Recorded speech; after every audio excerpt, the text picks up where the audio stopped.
So update on my garage. So today I'm gonna be cutting a wood again.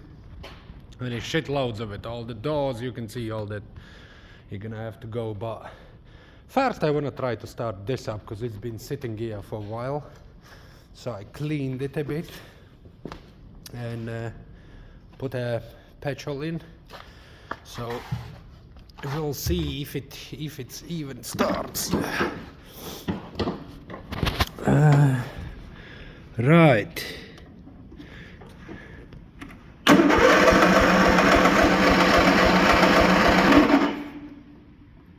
And